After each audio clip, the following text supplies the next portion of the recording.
he was young, and then he went and became a flower grower in the Central Valley, California. Became pretty wealthy growing flowers, was one of the biggest growers in Central Valley. Got stomach cancer, I think, and was sentenced to die. Seventh-day Adventist, so he went to God and he said, hey, if you'll give me more life, I'll use what I've learned to help poor people, or to teach, and then he was miraculously healed, and he went where he lived in Loma Linda, California, to the university there that had a pretty global horticulture reach, and asked them if they would send him somewhere where he could help people, if there are any developing countries or wherever he could go to help people. So they sent him to New Guinea, to Papua New Guinea, where they're cannibals. 7,300 feet of elevation. This is the photo on the right. I'm sorry that the resolution's not very good. Some of the photos don't have great resolution to start out with, but the screen doesn't help. So the photo on the right and the left, these are their actual gardens. And what they were growing looked like these are sweet potatoes that they would grow.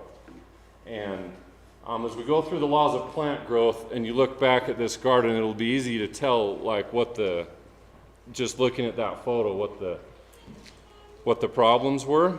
And so he taught them in about, I think it was like, I want to say 6 months, 5 months. These are the sweet potatoes that they were getting instantly. Exactly the same ground. They didn't change anything. All that they changed was how they feed the plants. Most of what people think, I'll go through this later in more detail, but most of what people think are disease is actually underfeeding, as plants that are starving, and so they're fighting just to stay alive rather than feeling like, okay, it's just like us, right? We act way different when everything's fine and we're in low stress. When we go to high stress mode, some things go and we don't do as well. I especially am like that.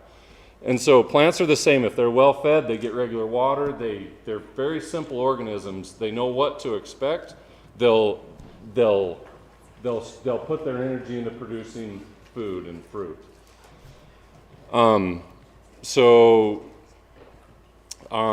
He ended up doing, after the first one, Loma Linda was impressed. First, it took him like a year or two to get Loma Linda to even let him go, even though he was one of the best growers in the Central Valley. And so he went to 27 countries, 75 training programs, and as he was helping people, he started, his whole objective was to help poor people grow gardens. And so he tried to simplify things to a way that anybody without specific gardening training could do it. And so I have a manual that my son, I left him in my house. My son's supposed to bring him, so I'll have some later if you guys want. But it's all in here. I won't be saying much. I don't think I'll say anything that's not even in this book.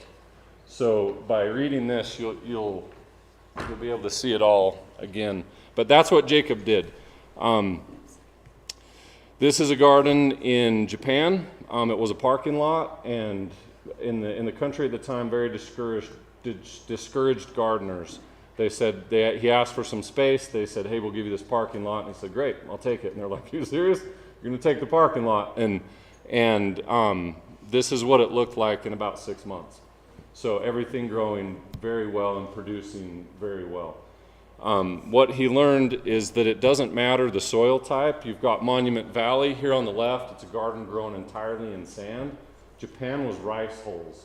That was the only ingredient they had for soil. So they put all the rice hulls together, and they may have mixed some other things in with it, but it was like 80% just the husks of rice. So the soil type doesn't matter. There's a lot of systems that get really into it. It really doesn't matter. You can grow tomatoes in water, or you can grow them in rice hulls, or you could take pine needles and chop them up to where they're really small and they act like soil, and you can grow just a successful garden here in any of those three things, or in the soil you have. They just don't grow real well in rocks, right? Rocks don't work, but sand is fine as long as it drains. This is in Russia. I went to visit that one with the guy in the middle. Can't really see him on there. It's this guy. His name's Jim Kennard.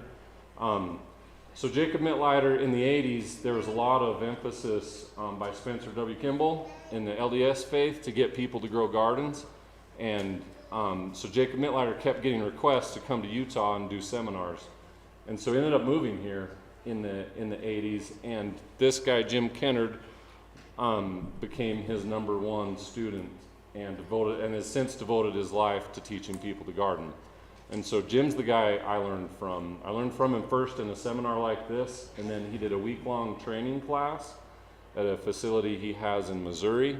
And I went to that, and my gardens went from very embarrassing to pretty successful. And then the crazy thing is, like, I've taught 3 people, like, real hands-on. Here's what you do, and it's all that. There's like, I have the pictures in here. They do way better than me even, and so it's funny how that works.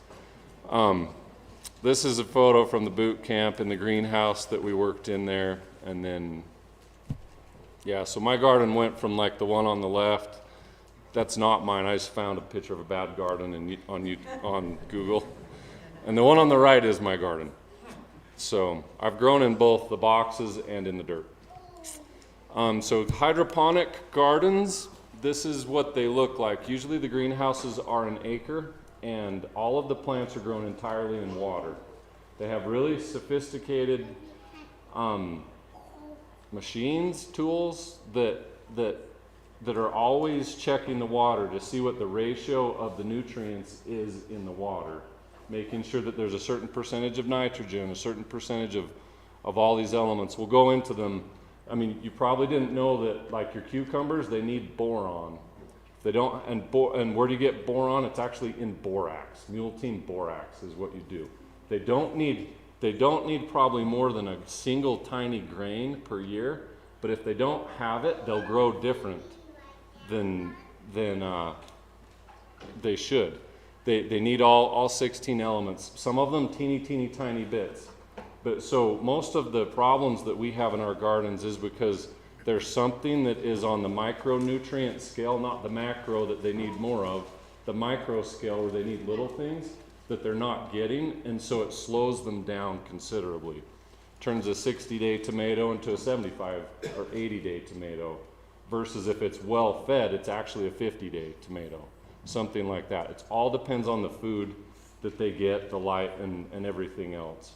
We'll go through all this and more, but that's what the hydroponic gardens are designed so that the water flowing at the root zone of the plants is always the perfect ratio to what the plant needs. What the Mittleider method does is it simplifies that to you and me that I don't know much about molybdenum, I think is how you say it, and I don't even, Molybdenum. Thank you. See, yeah, it's true. I don't know much about it, but it's in the micronutrient packet I buy from the Mittleider group. Thank you. And so my plants get it, and they don't suffer from not having it. If that makes sense. You can see if you look at these tomatoes, you can see the white strings on that every single tomato is grown on a single stem, and they're about 8 inches apart. A Mittleider is exactly the same way. I grow 42 tomatoes in a 30-foot row on a single vine. I just use baling twine because it's cheap and you can buy like 3,000 feet of it, used to, for like $30. And I have a system that does exactly the same thing in my garden, Mittleider style. Does that make sense? And so tomatoes, if they're pruned, they'll grow much more fruit versus just letting them grow into a bush. The way Jacob Mittleider would explain it is he'd say that in the Garden of Eden you didn't have to do this stuff. The plants just grew that way. But since Adam got cast out of the garden, that he then had to take care of the earth and had to take care of the plants. So there's very simple things that you do. It's not difficult, but if they're not taken care of, you don't get the same results. If you look at this garden as well and you say, okay, where's a bug going to live or hide? There's not very many spaces for bugs. You notice, especially where the roots of the plants are. That's important. And if you look at every single plant, even though they're really close together, they all get enough light. And so it allows you to take your efficiency way up by how you plant them. You can, if you look close, you'll see that the tomatoes are growing to the right and to the left, every other one. And so that's to maximize light and space, and to not make the plant feel like it's in a race with the one next to it. I just like this picture. These are super sweet 100 tomatoes. You can buy them from True Leaf, and they really do that. They look just like that. You'll get like 15 or 20 cherry tomatoes on a batch or whatever you call them on the plants. This is lettuce grown in hydroponic. You can see that they're kind of every other one, same thing, about 6 inches. I think they're about 6 inches apart. Lettuce, spinach, that's how they grow all that stuff to maximize the space. Mittleider's set up in exactly the same way. This is the poor man's hydroponic. The guy in the left photo is also known as LDS Prepper on YouTube. His name's David Gilmore. He's a good friend of mine. He sells the fertilizer as well as the Mittleider group. And he's using baling twine. This is Jim Kennard's greenhouse. These are all big beef tomatoes. Same thing. You notice the same thing between this and the hydroponic, that the tomatoes are grown. Anything that grows on a vine is grown vertical. It allows you to concentrate the watering, concentrate the fertilizing, and you use much less water. And places, if you don't water weeds, they don't grow. And so you only water the roots. And if you look again at the base of the tomatoes, like where the bug's gonna go, there's really nowhere to hide. And they're not wired to climb up a tomato stem for 25 inches and hide under a leaf. They don't like that. And so we'll talk more about that. Okay, Caroline, are you ready? You got to talk real loud. So Caroline will start us on the 6 laws of plant growth, and then I'll go into more detail. Okay, so there's 6 laws of plant growth. They help you to get bigger plants that'll produce more and easier, basically. The first law is light. Plants need light. Their light is their engine. It's what they live off of. It's to give your plants good light. You need to figure out a place in the garden where it'll get all light all day, or as much as you can with it surrounded by plants. And if you don't give it enough light, it'll stop growing and won't produce very much fruit. The second law is temperature. Plants need a good temperature. Like seeds, they're like babies. You can't put them out in the cold and they won't survive. They will, to give your plants good light, to give your plants good temperature, for seeds, you put them in somewhere warm where they'll think it's spring and starts to sprout. If you don't, they just stay in hibernation, basically, because it's cold. The third law is air. Plants need good air. They actually get 3 nutrients from the air. So when you don't have good air, they don't survive. And where else do they get air? They get air from their roots, actually. Their roots and their leaves. So when you need to give them air by having good soil that drains, so it doesn't drown and so it gets enough air and nutrients. Fourth law is water. The water is, plants are 80% water. Just like we need water, they need water. They cool off by water, and it actually it's the way plants transport their nutrients to their roots. So it's really necessary. If they don't get water, they'll go in survival mode like a person does, and they'll stop growing fruit and just try to survive and live. Fifth law is nutrition.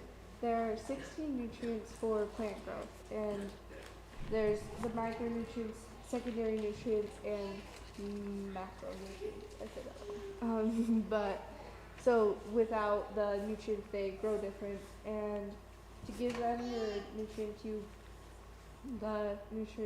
nutrients, you give them nutrients regularly and like often enough that they have enough. And the sixth law is the competition. Like the pictures of the tomatoes, you take the leaves off of the floor so there's nowhere for the bugs to hide. And if you don't, there's bugs and your plants will get sick and they won't produce and grow very good. Thanks. Okay, so let's dig more into light. Good job, Caroline. This is an aerial photo of a Mittleider garden. And so like Caroline said, the engine of the plants is the sun. And if they get sun all day, you'll get more growth. If you take away the food or the light or the water, any of those, and I'll share this whole presentation with you if you'd like. I'll put up a link at the end, so you could. But I don't care if you take pictures. You're welcome to. I'll put this up so everybody can get it, and I'll post it.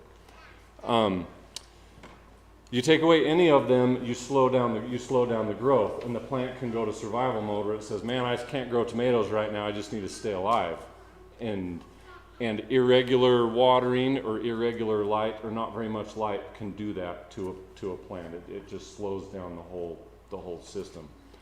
So putting a garden where you get especially good afternoon light or light all day long is the most important thing. So you don't want to plant it underneath trees, especially if a tree is on the west and you plant the garden east of the tree, then about anywhere 2-3 o'clock it stops getting direct sunlight and the engine slows down, so your 50-day tomato turns into a 65-day tomato.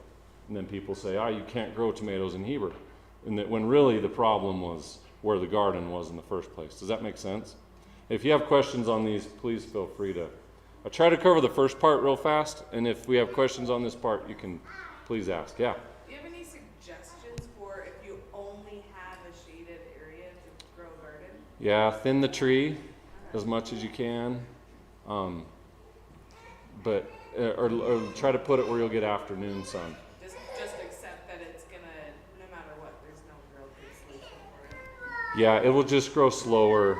That's the thing. Here and then here. Opposite of that, all sun. Our gardens, we have no shade. It's already placed there.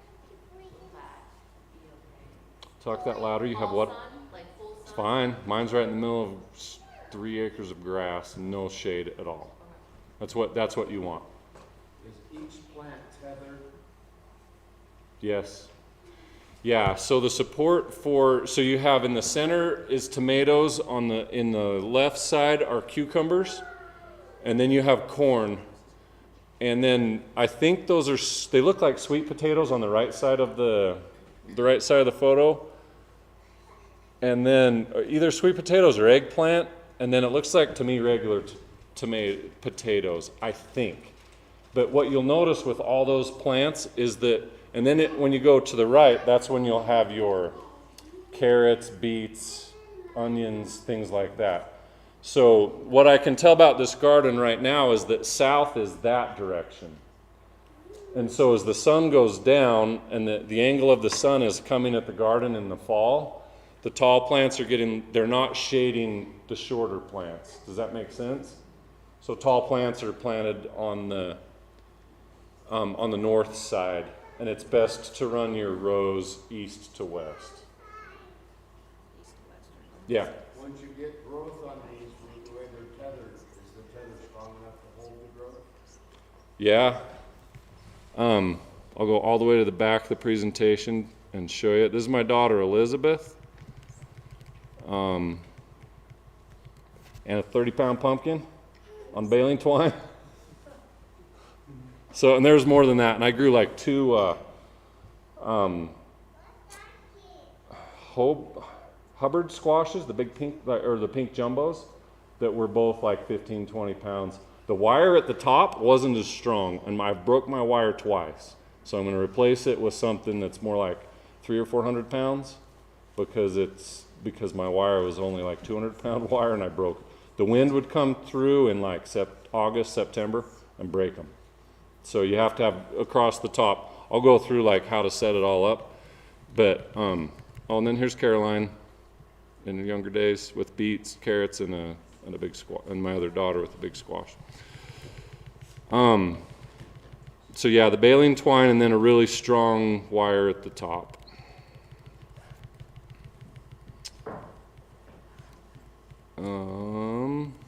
Water, we're right here, light.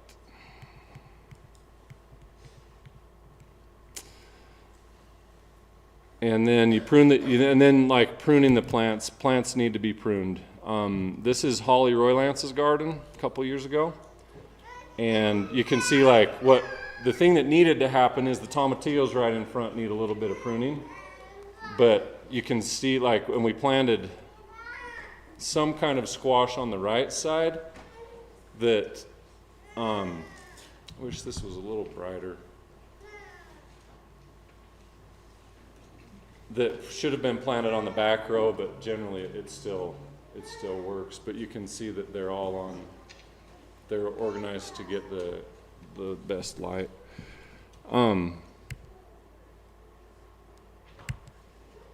This is my garden, and same thing. This is earlier in the year. You're gonna try to adjust go ahead and do if that helps, Jordan, do it. Okay, so temperature. The seeds will germinate at 70 degrees, and so normally you'll want to germinate your seeds. I just planted my tomatoes a week ago. I should have done it 3 or 4 weeks ago, but I just barely planted them right now, my seeds.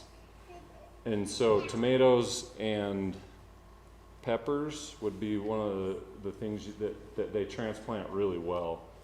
And so you can plant those now from seeds. And I'll show you how to do that later through this. Seedlings is basically a small plant, so what you buy at Ace or Home Depot. Those can be transplanted down to 60, at 60 degrees is when they'll grow, between 60 and 75. Much higher than that, they slow down. Lower than that, they don't grow. So for that reason, we usually plant here in about June. Very end of May if you can cover them, but June is about right for most plants. There are some that don't care, like peas and kale. You can plant those probably 1st of May in your garden, and they'll be okay unless there's a really, really hard night.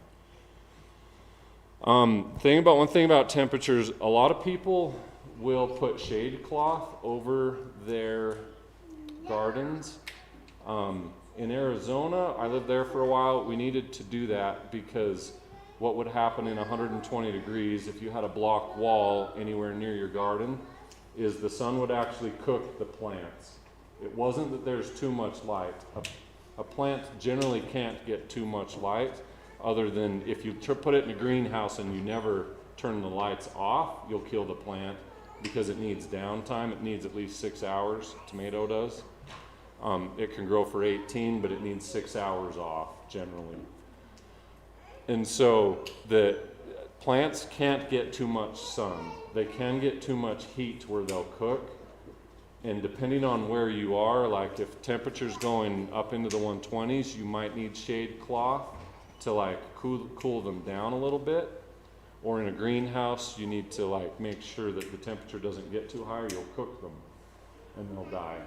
But it's never a problem of too much sun. Make sense? Air. So plants, like Caroline said, they actually absorb air through their roots.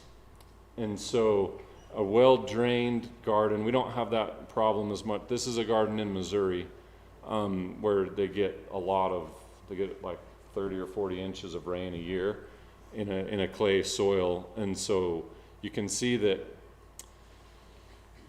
I don't know that you can really tell in this picture. Well, you kind of can, that all the water's pooling in the aisles because that's the low spot. And so the plants are actually planted up higher so that the water will drain from the root zone, and so the plants don't drown. The plant breathes through the leaves and the roots, and if it can't breathe through the roots, they'll die. Let me back up on that a little bit on one thing. Unless the plant is started in a hydroponic garden, then it gets the oxygen other ways. If it started in water, then it will adapt and be fine that way. But if it starts in dirt and then you try to take it from there into water, they'll die. They won't work. And I don't know enough of the details to know why that is, but you can't pull them out of a hydroponic and just put them in the soil.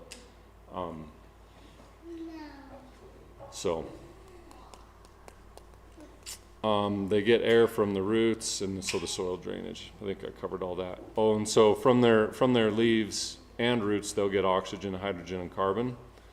That everybody gets just fine. This is Julie in Julie and Holly's garden. That's a beet that she's holding. And you can kind of see the principle here. You can tell that south is also that direction in this photo, and the plants are getting progressively taller as you go north. Oops, I'm going the wrong way. That's my garden. Okay, watering. So a plant's 80% water, and so the thing, especially right now about the Mittleider method, I think it's the things that are the most brilliant to me in it is that how it's organized. You organize it so you have a very specific area that you're watering. You're not watering the aisles where you walk, and you're not wasting any water anywhere. You're just watering the root zone of the plant. And that's where you're also applying regular fertilizer, right at the root zone of the plant. So the water hits the fertilizer, dissolves it, and it goes straight to the roots. The plant doesn't have to go far for food, and so it's in a very low stress environment. In a low stress environment, it'll produce fruit more and faster. Yeah? If you're supposed to water every day, how are you going to water every day with water rations and other days? Does it still work? You'll use less. I have 9 rows in my garden, and I use less water in my garden than I do when I'm taking a shower, I think. So you just turn it on 1 minute a day is what I do. Every single day for 1 minute. It's not going to break the water ration. And if you're sprinkling, if you're turning on a sprinkler and doing that, you'll use your garden will need 10 times what the Mittleider garden would need. But you do need water every day. Every day, yep. If you don't, you think about it yourself, a plant goes through its entire lifespan from May to September. That's the entire normal lifespan of a plant. They could go to 18 months at the longest, a tomato, but generally they don't live longer than 18 months. And so we'll live 100 years, and our bodies are made that if I stop drinking right now, I'm in trouble by Wednesday, probably. I'm feeling it by tonight and tomorrow, but by Tuesday, I'm starting to hurt if I'm not drinking water. If you skip a day with your plants, or if it dries out around their root zone, that's what it's like to them. It's like going a week. It's like you going a week without water. And so automated water changes the world for your plants, because it can expect it every day at 6 a.m. My garden turns on, and my plants get 1 minute of water per row.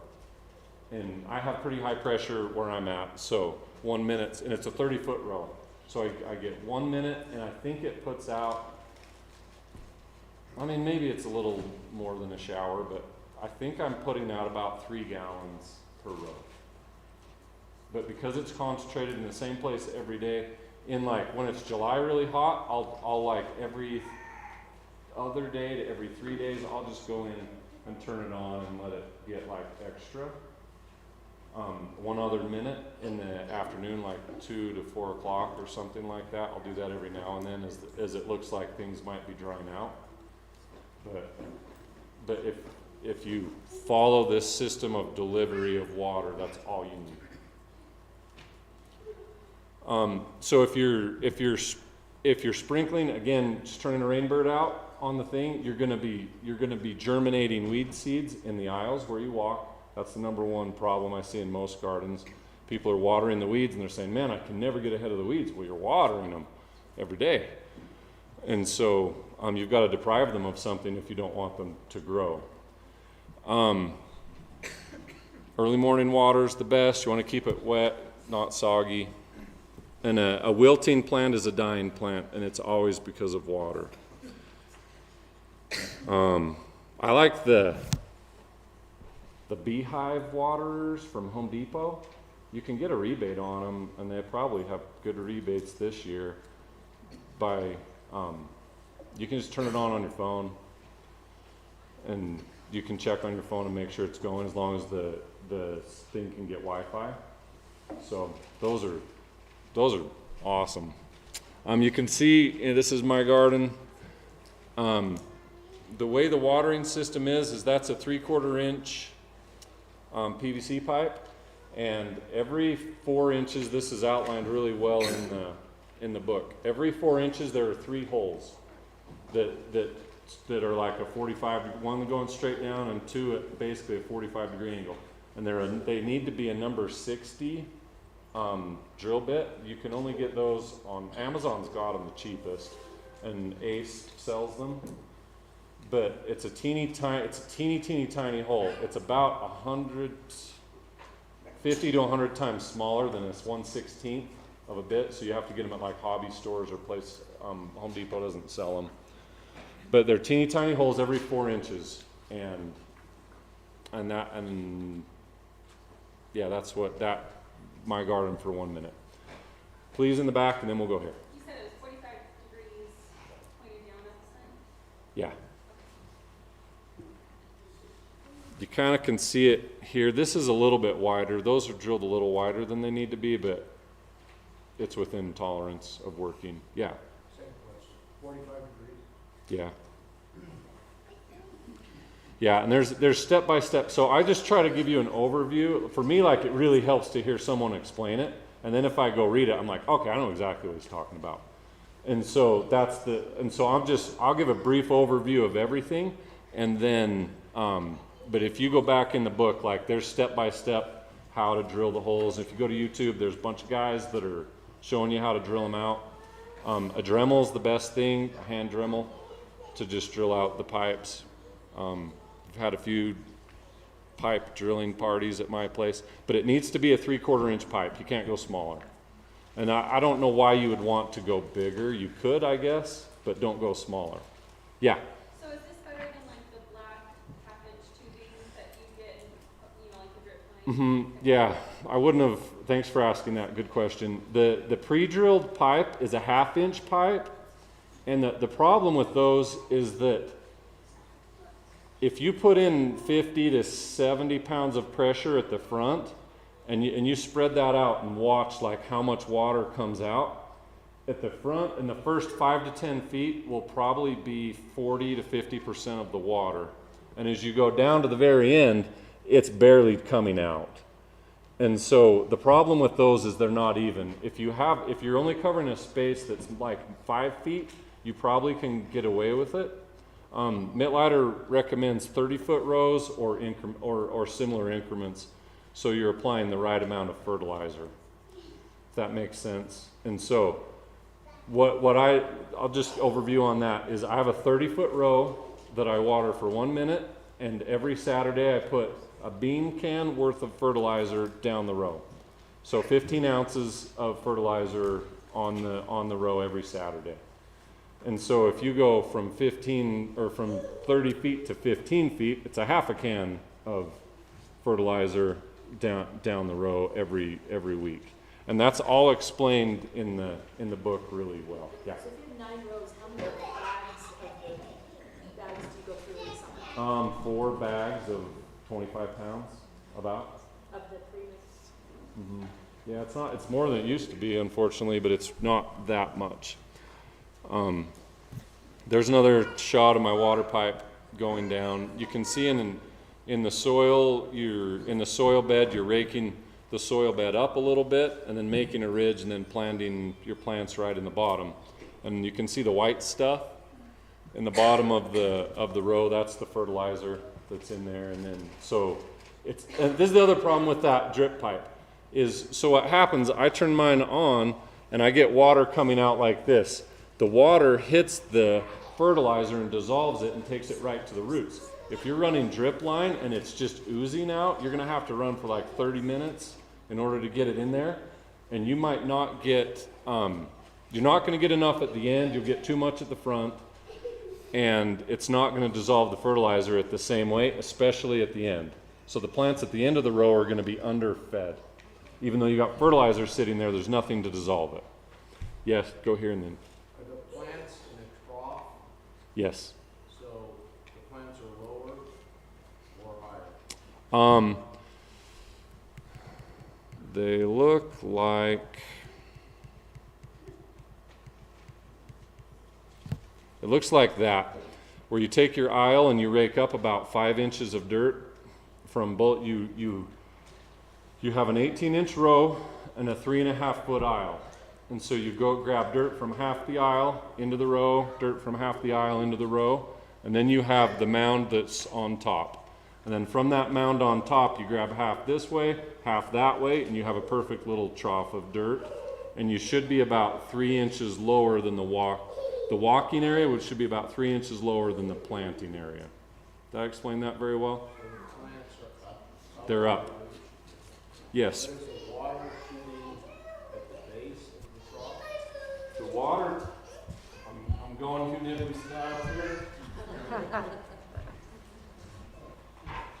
So your water pipe is right here, just right in the middle, sitting on a little 2x4 that you cut and put 2 nails up on, and it just sits right there in the middle. Is that water that watering 2 rows of plants? Just one. Depends on your pressure. I mean, you could if you have one right here and one right here, it could be fed from the same system if you have enough pressure. If you don't have enough, most people don't have enough pressure. You need at least 60 pounds to push 2 rows of 30 feet. Mine's like 80 something. I mean, it's really high around that. Yeah. So with this, you wouldn't have to get any like special planting soil or anything? No. Just use the dirt that. If there's too much clay, you might want to add sand. That's the only thing for drainage. But other than that, you don't need anything. You could use whatever you got. Yeah. So my question is, in that picture, there's plants on either side of the row. So you put two rows of plants in one mound? It depends on the plant. Lettuce you do both sides. Peppers you do both sides. Kind of every other one. And then again in this manual there's a sheet that tells in the back that tells you how far to space every plant and whether or not to alternate. And so tomatoes, you do only one row. All your vine plants, they're only one row. Like in my picture, tomatoes are all on this side, water pipe in the middle, fertilizer goes underneath the water pipe. Does that make sense? Yeah. So I've got boxes about 40 inches wide. So I'm gonna have 2 water pipes going and 2 rows. Depends on what you're growing. Okay. Let's talk about that at the end, and we can, after I've gone over all of it, it'll be easier to answer. Any other questions? One more. Do you do the 4-foot boxes or all of those are 18 inches? Everything's 18 inches. You can do 3-foot boxes like my other garden was, where you treat them as 2 rows going down. The thing I didn't like about that is I'd get weeds in the middle and I could never get to them. And so for that reason, I would just do 18-inch boxes.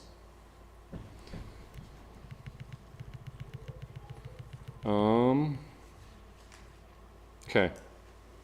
So you can see in here the kale plants are alternated. On the left, I'm pointing at this screen. Kale plants are alternated. The cabbage is also alternated. It looks like kale again, and then broccoli. All of those are alternated plants because they don't vine up.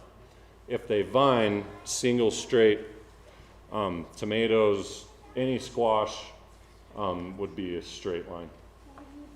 I think you can see that here.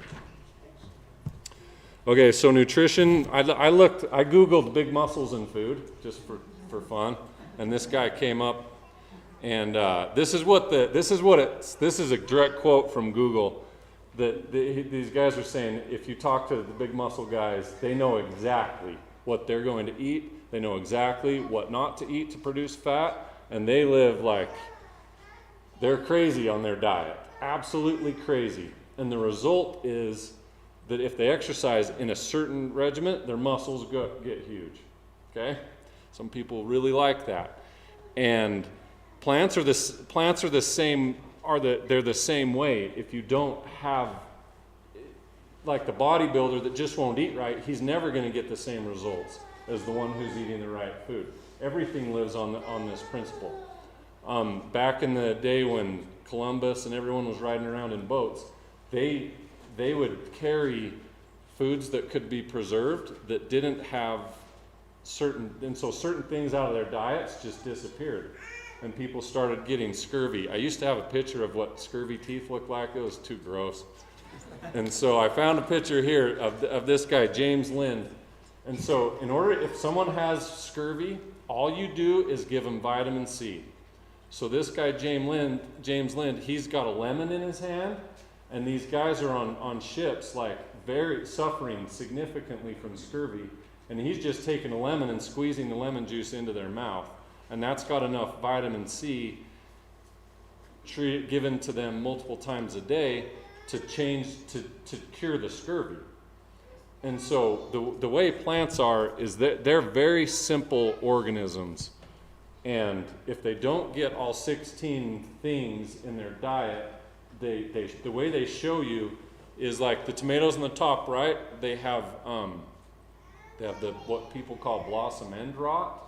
So the bottom of the tomato rotting out, it's because the tomato does not have sufficient potassium and boron. If you're deficient on those two things, that's what they'll do. I was telling you earlier that cucumbers need boron. The way you tell in your garden if you don't have enough boron is your cucumbers that should be straight, they'll grow like a fish hook. And so that's how it tells you that the plant is deficient in boron. Jacob Mittleider is, I think I've got it on right here. So this is the thing about it is this guy, man, he was relentless. He kept going to all these countries, and he'd analyze everything in a way that I don't have that gift, right? And so he would look at it, and he was obsessed by knowing, hey, why is the broccoli plant here doing well and the one down there is not? And he would test the soil, he would do this, he would do that, and he'd figure out what it was, or why do my leaves in my plant look like this? This is my apple trees. And so this apple tree is telling me something's missing from it. And this one, I couldn't figure out if it was manganese and iron look almost exactly the same. So, but this is what the apple tree in my backyard looked like. And so what I did, I couldn't tell the difference, so I got a little bit of manganese, got a little bit of iron, sprinkled it around the roots, watered it in real good. And then the leaves look normal now. They're not yellow with the green veins in the middle. And so the plant that's missing something, it tells you exactly what it's missing by what it's either doing or not doing.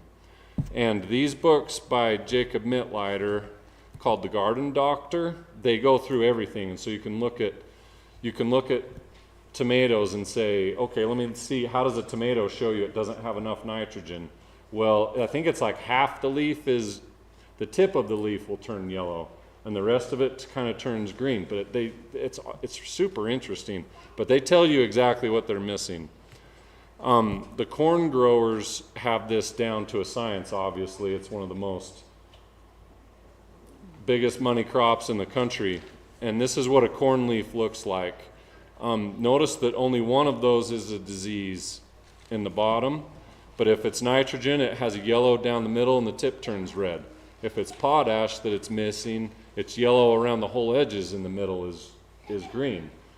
If it's phosphate or phosphorus, it's purple around the outside.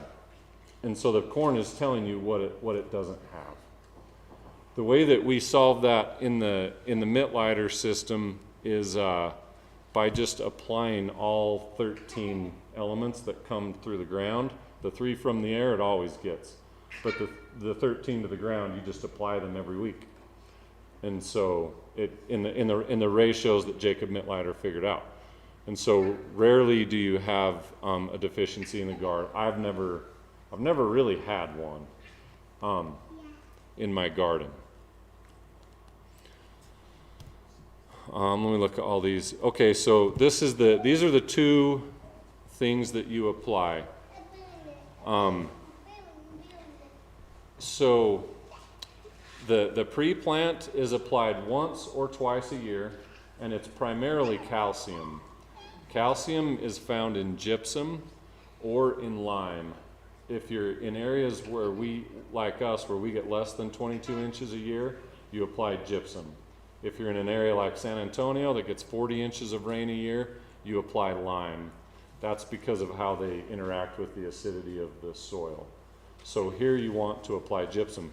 Plus there's I think one of the biggest gypsum mines in the country is it's less than 100 miles away. I can't remember where it's at, but it's just right, it's right around here. Sigurd. Pardon? There's a gyp mine in Sigurd.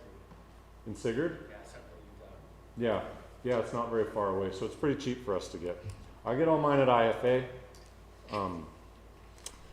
And so the pre-plant mix is gypsum and Epsom salt and mule team borax in a ratio of 80 to 4 to 1.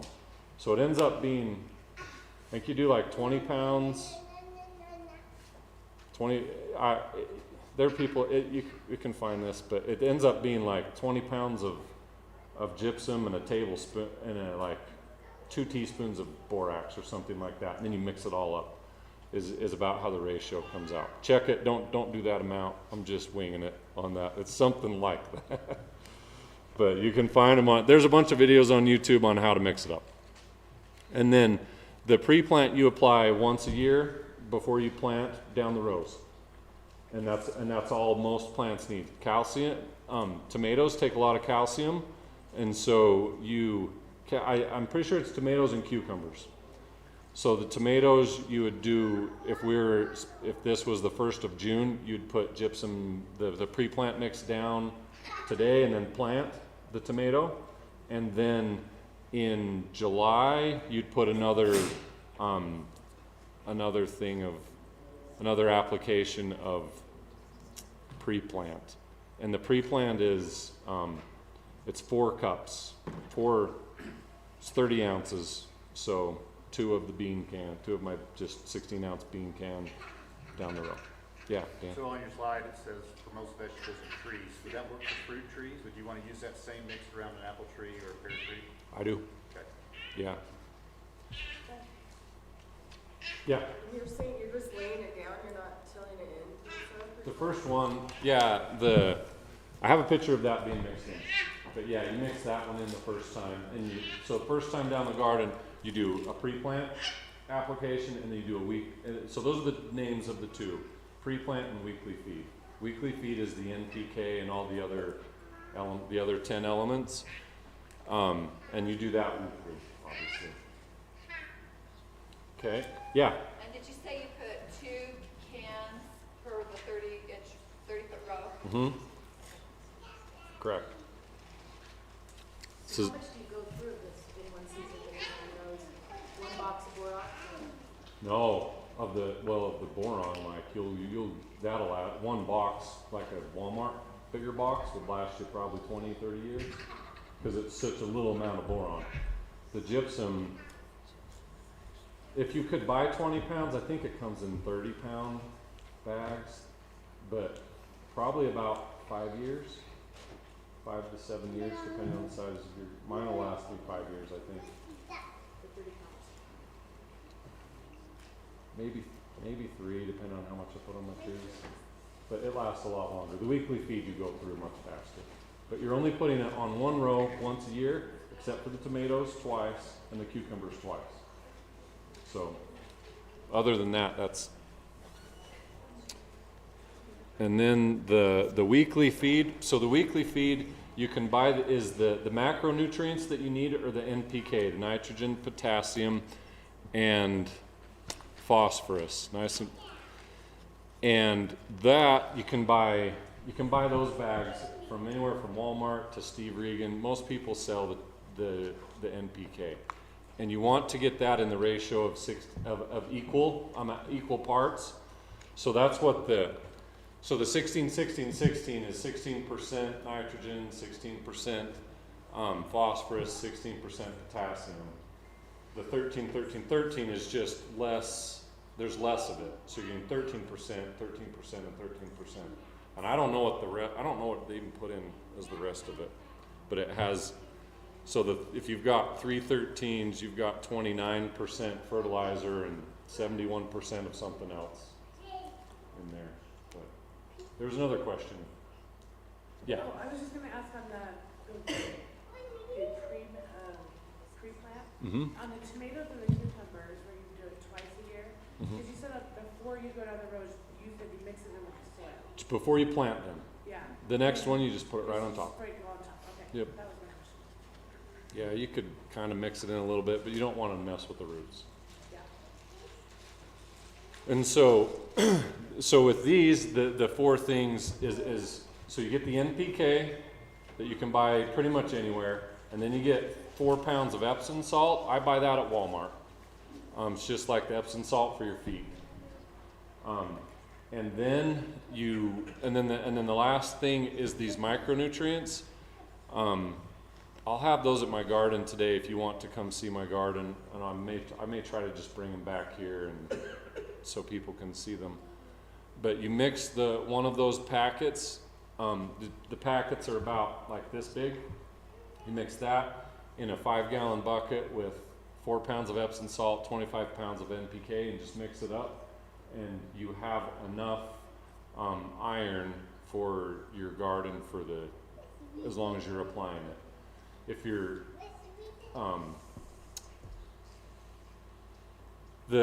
usually the question is there's usually a question right now about manure or about whether it's organic or not. And so I think I have a slide on that right here. So the thing about that is what the Mittleider guys will say is, why do they not put horse manure or turkey manure in their garden? And their answer is, because I know what is not in it. Because you're not transporting weeds and disease for sure. You know you're not doing that. Horse manure, I looked that up, like what's in manure. Where did I do that? I don't know. Right there? Okay, horse manure is a NPK rating of 0.05, 0.5, 0.3, 0.4 normally. Depends on what your horse is eating, right? And you don't exactly know what it is. And are there grass seeds in that in the fall? Probably. Depends on what your horse is getting. If it's from hay, there's whatever seeds that were in the hay. Mind the way. And so the other problem with manure is it's high in salt. And so if you're trying to get to a 13 ratio if you're trying to apply the same amount of NPK via manure, you're gonna have a ton of salt in your garden. If you have too much salt, it's not gonna grow as well. And so that's one of the downsides of manure, is it's difficult to say, okay, my plants are showing me a nitrogen deficiency. How am I gonna get there with manure?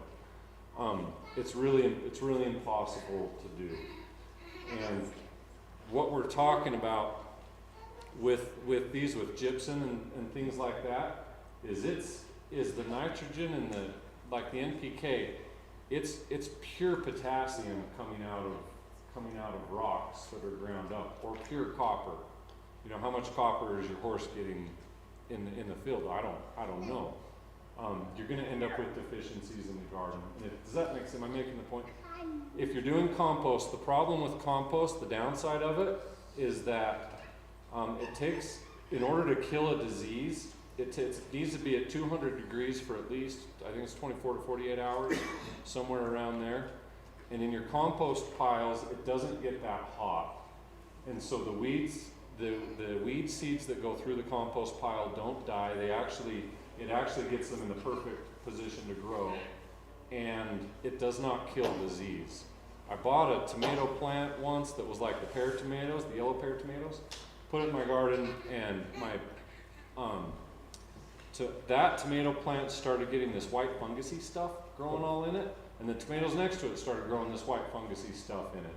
And so I don't buy any of those anymore.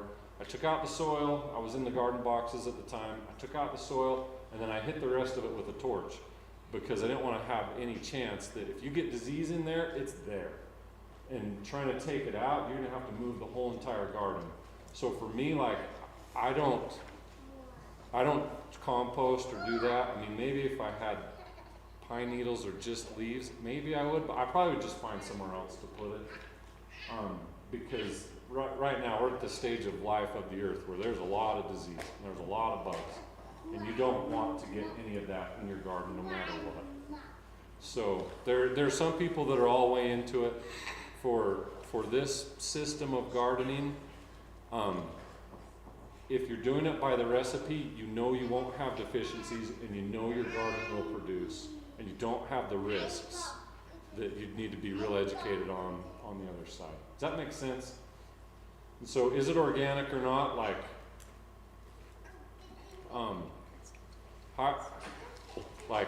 if you go back to the atomic structure, I'm not very good at chemist, but what's oxygen is O2, right? It's got 2 electrons and a nucleus. That's oxygen. And if it's nitrogen, nitrogen has a certain atomic structure, or it's not nitrogen, it's something else. And so does it matter whether it came is there a difference between the two? It's not. It's either that compound or it's not, right? And so does it matter that it came from, is it not organic because it came from a rock? I personally see that as pretty organic if it was ground up from a gypsum mine in Salina.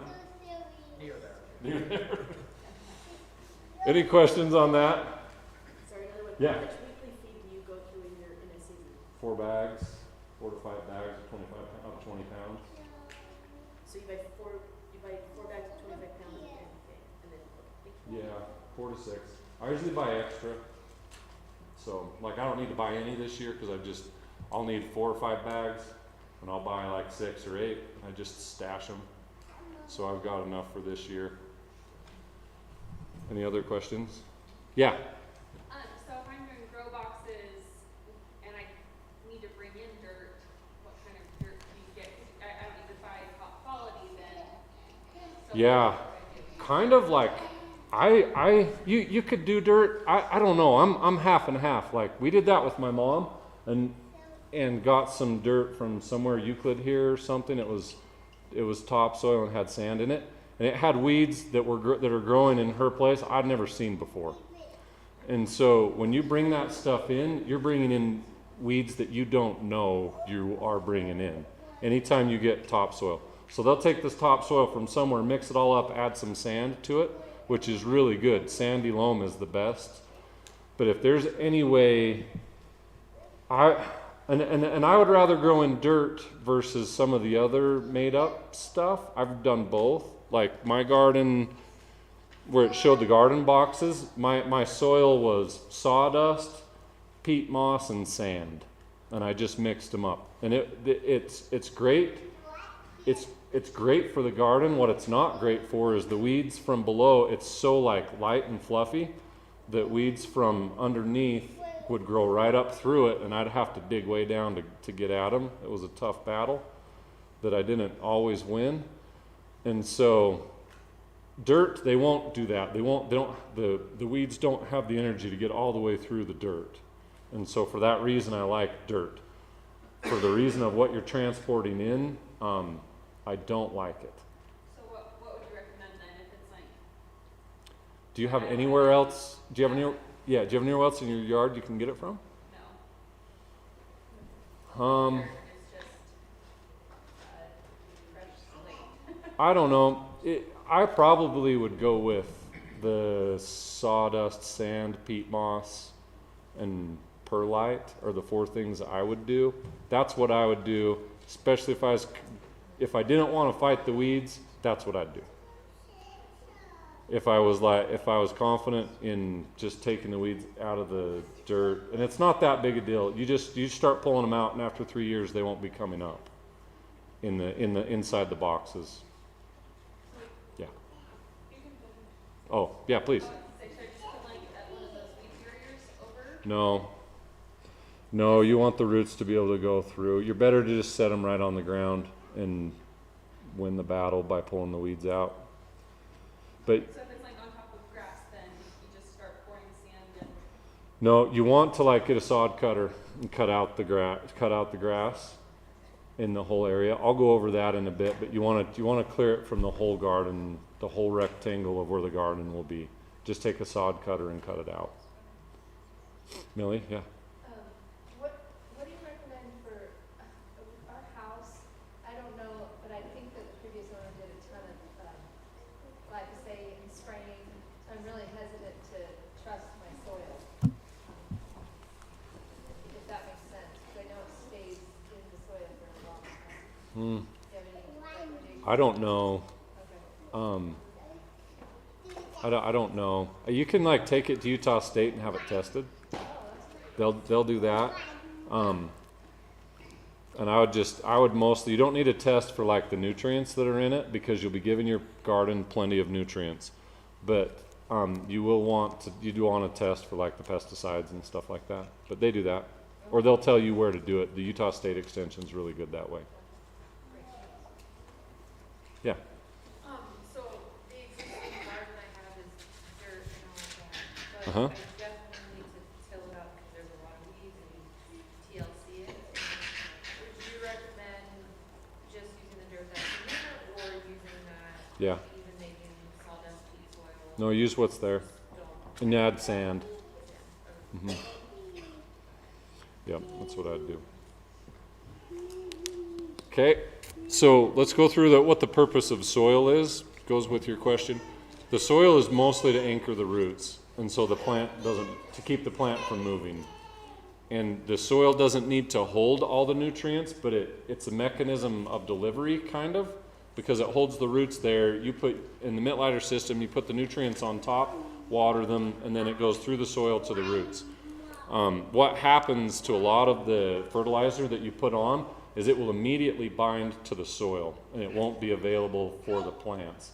That's why you have to add as much as you do. And then it has that's where you get into the half-life concept. I remember learning in like 8th or 9th grade. And the soil will release it teeny bit by teeny bit. Jim says that's God's way of keeping all the nutrients in the soil so they don't all wash out at once. But what you put on there will bind to the soil itself. And you won't. They've tested Mittleider Gardens after 20 years, and they don't test so high. I mean, the plants grow fine after long periods of time. It's not that the nitrogen's so high that plants are dying. That's not even. That hasn't happened in gardens that have been in the exact same spot for years and years, fertilized for years and years. And so the soil's also a temperature regulator. So as you're deciding what to do, like what are you trying to accomplish? You need to anchor the plants, somewhere to water them, somewhere for the minerals to get to them as a temperature regulator, and it needs to drain. That's what you're trying to accomplish. And you can do that with many different materials. This is Monument Valley, which is all sand, basically. I already talked about the lifespan of a plant. Competition is not really a law, but I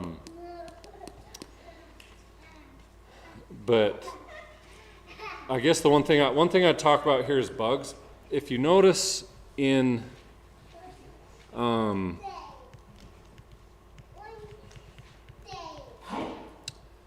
let's see, if you look at like, you kind of can tell here, but the thing about this is Holly's garden on the right. Now that the plants are huge, there's spots, there's shady spots underneath the plants where bugs could hide. But generally, okay, let me back up and explain it this way. So if you're in Yellowstone and you have an elk or a deer that's wounded, right? It's not going to last very long. The bears or the wolves are going to get it quick, right? And not only that, but the wolves are designed in a way intentionally that they're covering 15 to 20 miles, hundreds of miles in a week, where they're constantly prowling around, and they're going up to the elk herd and they're sorting through and they're finding the one that's weak. The earth is just designed that way. Gardens work on exactly the same principle. That if you have a bunch of decay going on in your garden, there are insects that are meant to take care of that. And so what we do in this garden, you notice that the garden row, it's just dirt. There's nothing there. There's nowhere for a bug to hide, and there's nothing decomposing. There's no mulch decomposing, there's no bark decomposing, and there's no rocks to hide in. And so if you look at that and say, okay, where's the squash bug or the roly-poly? I don't even know their real name. My kids call them roly-polies. Salbug. Where are they gonna hide? Like, this is a miserable place for a roly-poly to live, especially at the first of the year when the plants are teeny tiny and there's no shade and nowhere to hide, and there's nothing decomposing in it. But if you put mulch down the aisle and stuff starts decomposing, the bugs flying around and that are migrating through your yard, they're attracted to that, and so they're going to come into the garden and find a home. And then whenever they do, in the morning or nighttime, they're going to be going around looking for more to eat. And so for that reason, what's the best thing for your rows? That's why you want to take out the grass, so there's nowhere inside the garden for the bugs to hide, and there's no decomposition going on. And then you just leave the rows as dirt. And if you're in there every day, every other day, walking up and down this row, the weeds that do try to grow, you can see a couple trying to grow. And if I only weed on Saturdays, I'm walking on top of the weed the rest of the week, it's not going to do well. Because one, it's not getting watered or fed. And so it's a miserable place for a weed to live. And so by only watering the plant zone, and then my plants, if you look at the beets compared to the weed in the aisle there, the plants have a significant advantage because it's being watered every day at 6 a.m. with regular food. And so it's going to grow very, very well. Does that make sense on the competition aspect? It's a miserable place for a bug to live, nothing decomposing that's attracting them. And then, and I'm never watering it. And so when you water it, you start decomposition on some things, or you start germination on others. Yeah. When they get that big, how do you get the fertilizer down the row? You just move the leaves around and just kind of wiggle it through your best.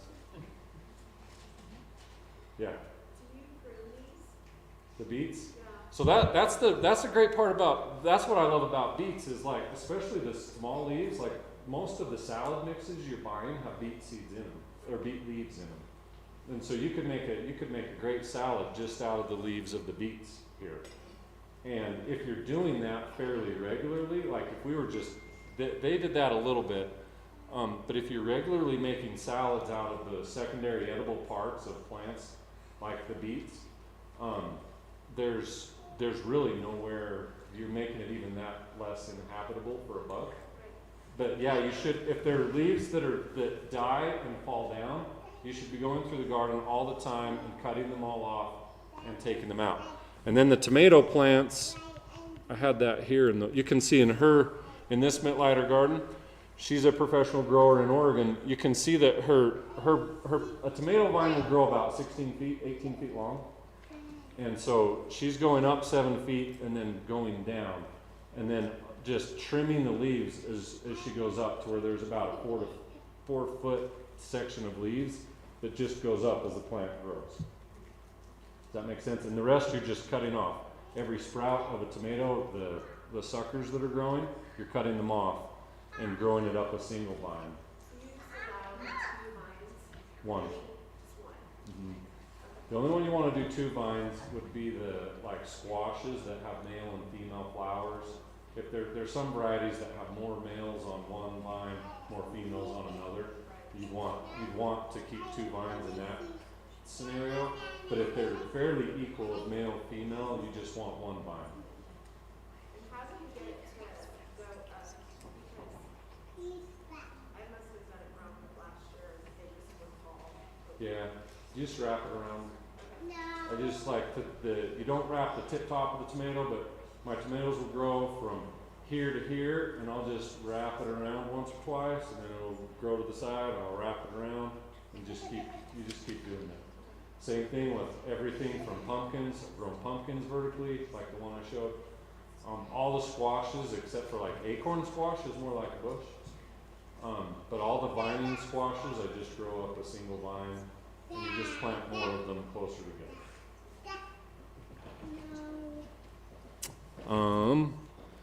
Okay, so we've covered all that. This 2-way hoe tool is really good weeding tool. You just go up and down the garden, pushing that bottom part into the ground, and it cuts the stem off. And usually if you're walking on top of it, the plant will give up, unless it's, what do we call that stuff? Devil dead. I don't know, I can't think of it. Primrose? Morning Glory. Yeah, that one will never end. Like, yeah, I have to dig way down, or just like you put Roundup in little teeny amounts on it where it doesn't get into the garden. But yeah, that's mine. I got a lot of Morning Glory, but I'm winning the battle.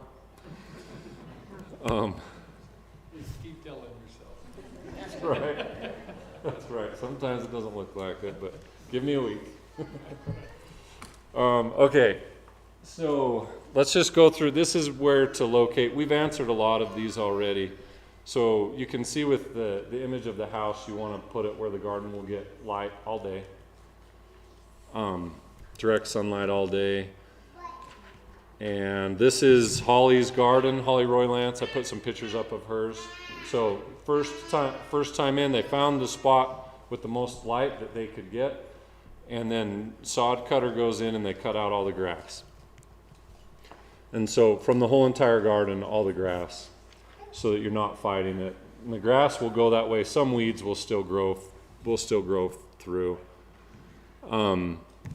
They did a soil bed garden. That's the next step. Is you till the whole entire thing up, and then you stake it out. And the book is really good with step by step of this stuff. You stake it out with strings so that you get the rows straight and at the right width. Or if you're putting the boxes, you build the 18-inch boxes. Okay? And just set them right on the ground. And then the number one thing that matters in this is that they're level. If you're growing on a hill, you just need to get you can do that totally fine. You just need to get the row where the water's happening level. Otherwise, if you put more water if it's slanted, the water is going to take your NPK and flow it down to the bottom. Does that make sense? So just the row itself being level. The whole entire garden doesn't have to be level, just the row. This is at the boot camp where they're doing that in Missouri. They're doing it with a shovel. They don't have a tiller out. I think they had a tiller, but that guy's doing it with a yellow shovel. So and then the string gets them straight, and the water's already plumbed for every row for automatic watering. So there's a grow box right next to it. They're using PVC pipe or stakes to hold it's a 2x8 is the best way to do it. I've seen where people want to put boxes that are like 3 feet tall, 2.5, 3 feet tall. My personal opinion on that is that's a lot of material, number one. Number two is if you're gonna try to grow tomatoes in the most tomatoes or any of the vining squashes in the most productive way, you're already starting 2 feet off the ground, and you can only reach, I can reach 7.5 feet pretty easy, most people can't. But you're losing as far as that extra 1.5 feet, you've just lost that. and now it's going to come up and go down. And so I prefer the boxes just right on the ground. I think it's a bit, if you're starting from scratch. If you've already got the other ones, it's fine. You can do that in it. I would try to put, if you had extra space to choose, I would put like your carrots, beets, and stuff like that inside the tall boxes, and the vining stuff right on the ground. Any questions about that?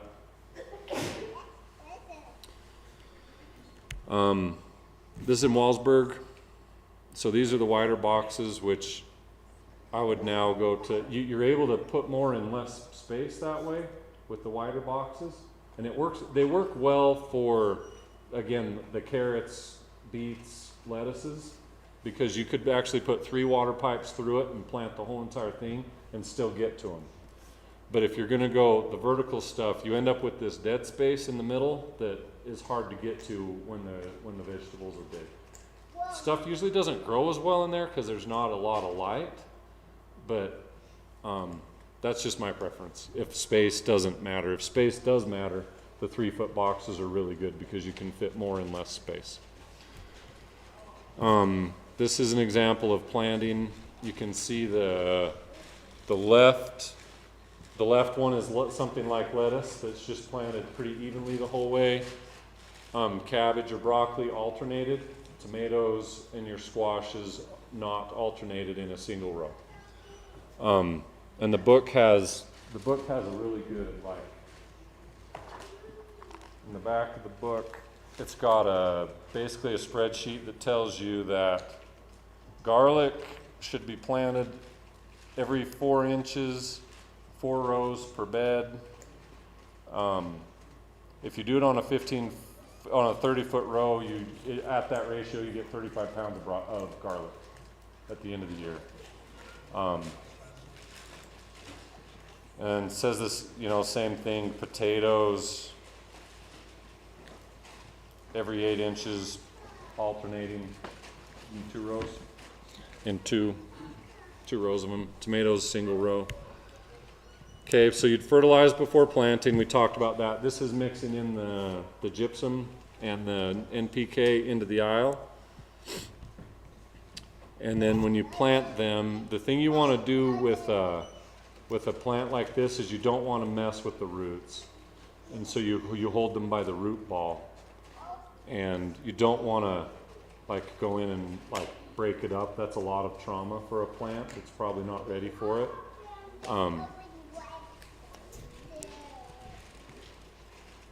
And so it would look something like that after it's planted. It's very organized. This is in the Philippines. Water, I've already gone over a lot of this, that you want to automate it. I have a question.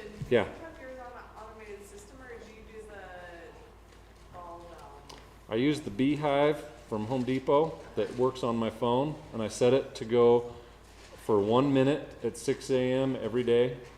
And then in July, I'll either add a program that does every 2nd day or every 3rd day an afternoon watering, just because it needs a little bit extra when it gets that hot. And you want to just add it in the morning? Do it No. No, if I do that much more in the morning, the water is going to spread into my aisles and I'll start getting more weeds. I want it to stay right in the root zone. I don't want it to go more than that. So. And you just that waters everything in 1 minute. 1 minute? You don't do 1 minute, 1 minute, 1 minute, each section 1 minute? Yeah, no, that's how it goes. Zone 1, 1 minute, zone 2, 1 minute, zone 3. My pressure is high enough I can do 3 rows at once, because it's 85 pounds. I mean, it's high. It's great. But people I've helped in different places in Heber, they have to go down to just one pipe per row.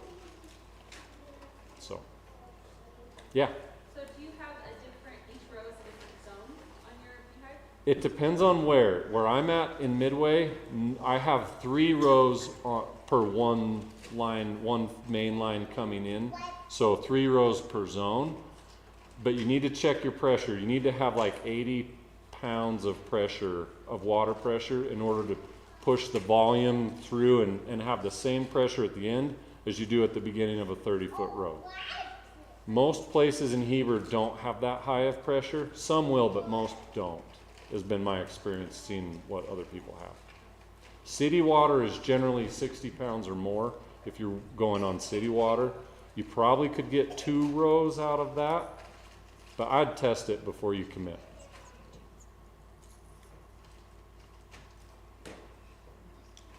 So, can you explain a little bit of why it needs to be 3/4 inch? Like, I understand Yeah. the water pressure, but like, why doesn't it work with a 1/2 inch? Okay, so a 1/2 inch line, a 3/4 inch line holds 10 times what a 1/2 inch line holds. When water goes through pipes, the interesting thing about it is there's actually a lot of friction. Where there's water that's not moving, and then the water is moving, there's water that's moving through the middle. So if you have a 1/2 inch pipe, the part of water that's moving is about a little more than a 1/4 inch of water. And the speed that it would have to go through that pipe in order to have the same amount of pressure 30 feet down as it has at the very beginning is very, very high. You'd have to be about 150 to 200 pounds. If that came out at 200 pounds, you might cut through some of your plants. That's like a pressure washer on a really light setting. But it's like that's what you want.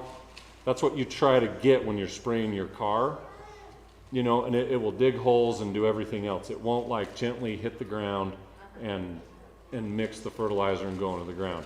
You'd have to run it at a very, very high pressure, and which I can almost guarantee you don't have. And so if you did that and you watched what happened, for about the first 2 to 3 feet, you would have the kind of pressure you want, and it would be dripping at the end. Yeah, that's what I have with my drip system. So It's a 1/2 inch line. well, yeah, But- and so I'm wondering if that's the issue there. That's why the plants down there aren't growing as fast as the plants up there. And if you're trying to water the plants down there, these guys are getting way too much water. And so somewhere between 3 and 6 feet is probably about the right amount. The rest is starving, the rest has got too much. So if you follow the recipe, it works perfect with the number 60 bit and all of that. So then the next step is controlling the weeds, which we've talked a lot about. And then the other thing you can do with the T-frames, if you want, is you can put plastic over them at the end of the year. And this is really smart, I think. Okay, so if you look at your garden, you're going to plant here in June, and in September it's done. You get the first frost, everything dies. Down in Spanish Fork, you got another, you got May to good into September. But so you've only got like 3 or 4 months. If you take and you go back and you plant in May, and you just cover the rows so that they don't frost out, you've just added another month. And then if you cover the rows again here, you've added another month. And that's the 2 months of the most prolific production of the plant. Does that make sense? That's 2 months when your peppers are just, man, they're going off, and so you'll almost double your production just by doing that. Does that make sense? And so, and then when you buy the plants, you want to buy the biggest ones you can. When you're buying tomatoes, buy the biggest ones. They're the oldest. They'll grow. They'll produce the most. And then you can turn like all of your tomato garden by putting that's PVC at the top, and then just plastic over it. You basically turn it into a greenhouse. You get another 2 months until the soil temperature really starts to fall. Because the soil temperature really starts to fall, the plant will really slow down, and it's getting less light then. But if you did that, you can easily put another month or 2 on the front and another month or 2 on the back. Does that make sense? Yeah. I've seen those things that you can buy that like in a grow box, and it's just a smaller version of that. Yeah. How early could you plant here? You could plant peas and kale and some lettuces now, easy. You could plant, broccoli would do it, cabbage. those kind of hardier stuff, you could do that all now and cover them and they would be just fine. The hard part is irrigation water's not on yet in most spots, and that's all I have going into my garden. But yeah, you could do a lot of those. How early did you plant tomatoes if you're covering that? In May, easy. 2 or 3 weeks, maybe even. If you're real vigilant about it, you can, or they're yeah. Go ahead. Now, with using that greenhouse to start early, what kind of cautions do you need to take with the ground temperature? Not so much with the ground temperature, they'll be fine. The ground's warming up to probably 30. You're probably not frozen now, I haven't checked. You're getting less frozen. In a little while you'll be in the 40s in early. So mainly it's air temperature that people should be worried about at this stage. That's one of the advantages of the boxes that you put on the ground, is it warms up faster. Yeah. Right, if it's in the soil like mine, it warms up slower. So, but like peas, they really like that. Your broccolis, cabbages, they'll be fine and they'll grow. And tomatoes will just they'll be fine as long as they don't get too cold. They just won't grow real fast. They'll grow faster in a greenhouse than they do out there. That's what I do. Is I grow all my seeds in a little greenhouse. And let's see if I have another photo of that. And then I transplant them when they're Would bigger. it work to plant the tomatoes and then put a greenhouse over them where they are in the ground and then remove it when it's warmer? You could do that. The risk with the greenhouse on a hot day is if it's 70 degrees and you've got it covered like this, it's gonna be 150 inside the plastic. So you have to make sure, because we'll do that. It'll be 20 degrees at night and like 60 during the day. And so that's way too hot for a greenhouse. You just have to open it up. If you don't, you'll cook them. Yeah. How do the plants get light? That's a specific greenhouse fabric that it goes through that just fine. You can have the clear stuff. They have some of the opaque stuff that more filters the light, and that's what this one is. But they'll get it the same way. You get the same amount of light? Yeah, a lot of the greenhouse, a lot of these kind of stuff, it filters it in the greenhouse, like the double wall greenhouse. It's like a polycarbonate, I don't know what to call it, like the panels. They'll filter light, and they really, plants really like it. They do well in that type of filtered light because nothing's shaded.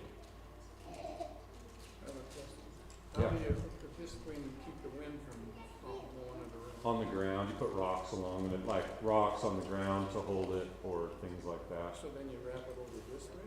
Mhm. So what about where they overlap? You have a 30-foot piece of visqueen, is that what you're saying? Yeah, they come in like, So it's one piece of visqueen, okay. yeah, they come in like 200, you can buy like 500-foot lengths, and then they're usually like 40 feet wide, something like that. The wind isn't gonna blow that to smithereens out here. Depends on where you are, but no, you can see that they've put extra vertical pieces, the 4 extra vertical pieces. So those are 10 feet. It's a 30-foot row, so you've got 10 feet between each one. And at the base of those, he's got other stakes down there to hold it, and then you can put stuff on top of it depending on what's coming your way. But yeah, you wouldn't, I mean, if you're in a really windy spot, you've got to do something. This is making, I'll go through this pretty quick. So starting seeds, the book has these, you make these little seed flats that are just peat moss, mine are peat moss and sand. And you plant all your seeds in though. You mix up all the soil together. The white stuff is perlite. It holds water really well. It's the white stuff that's in all the pots that you buy from the store. Just little white kind of foamy things. And then I grow my whole entire garden from seed. And you just plant the seeds in these little flats. The black thing at the top is a heat mat that you can buy on Amazon.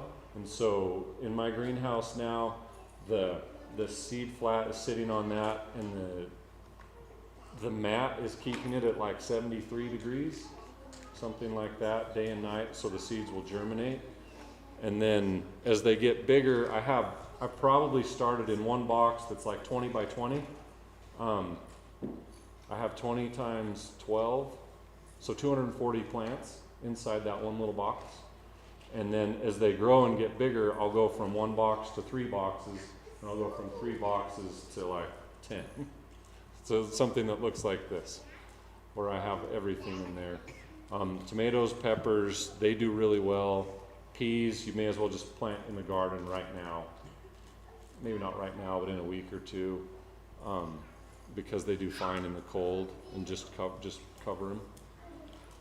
But that allows you to plant bigger plants. So my tomatoes, by the time they go from these little seed flats and I put them in the garden, they all are already starting tomatoes on them. And I'm pruning them, so I've cut the leaves. I have a picture of that where I've cut the leaves off them and things like that. The seeds, Mountain Valley Seed Company, now known as True Leaf, is a really reputable place. You won't be transplanting diseases with their seeds. That's the risk of just sharing seeds or buying them super cheap from somewhere, is you don't know if they've gone through a purification, and you could be transplanting. Some people really like the Heirloom Seeds because you can harvest the seeds from the fruit. The hard part about that, I took a class from a lady that's what she does. She runs a thing called Texas Ready, I think. But she was an expert seed harvester. The hard part about seeds is any squash, if you have more than one variety of squash, they're cross-pollinating. And if you have more than one variety of tomato, they're all cross-pollinating. And so taking your seeds from your garden, even if they're all heirloom, like there's a lot of stuff that'll cross-pollinate with each other. And so if you want to get seeds, you need to grow that plant in a place all by itself and cover it to make sure that the only pollen that's getting back and forth, and you need to hand pollinate it yourself, making sure that they don't cross-pollinate. The hybrid seeds, I'm probably 90% hybrid seeds. I just buy extra for next year, or save the extra in my fridge for the summer. But you'll end up with a plant that's more disease resistant, will grow faster, and will produce more from a hybrid. A hybrid's different from a GMO, a genetically modified plant. But the hybrids, they're really good. I don't have anything bad to say about those. This is all tomatoes. It's like 300 tomatoes in that flat. When they sprout, you just water them, put burlap or something on top so the seeds don't get moved around. And then when they start to sprout, you just hold them by the leaf real carefully, and you can transplant them that way. It's good for the plant because it shocks the plant, and the plant says, okay, life's harder than I thought it was going to be. I'm going to have to grow a thicker stem and things like that. And so it's good. It's good. And then when you plant anything, don't ever smash down around the roots. That makes the soil more compact, water won't go through it as easy, nutrients won't go through it as easy, and you'll break the roots. Does that make sense? So if you're planting, dig a hole, put your root ball down inside, move dirt around it, and then water it. And the water will do the compression. You don't want to compress anything. So when you transplant, you don't break the dirt off the roots? No. When they're bigger, so this is the tomatoes. You can see on the one on the left that it had 1, 2, 3, 4 leaf spots that I've already cut off at the bottom, which it shocks the plant for a day. So for a day the plant doesn't grow, and it ends up growing a thicker stem because life's harder than it otherwise would be. And when I transplant it into the garden, it will really grow fast. So even before you transplant it into the garden, you should be cutting off those leaves. And how many leaves should you cut off? You want to keep, I'm doing this in the greenhouse right now intentionally to slow the growth. And so I'll cut everything in my little plants in the greenhouse. I'll trim them back intentionally to slow the growth of the plant, and because I'm trying to keep it small enough that I can keep it into the greenhouse, and I don't want it to grow tall and spindly. Does that make sense? Yeah, well, like, so I have plants that are about the other size, but the stems are not that big, so I'm just wondering, should I go home and cut all but one leaf off of that? Yeah. Or, Yeah, so trim them it's once or slow twice a growth, week. But it would make a more sturdy, Yep. yeah. As long as they're not too close together. Is there a trick to trimming them I like scissors. right up next to the stem? Yeah.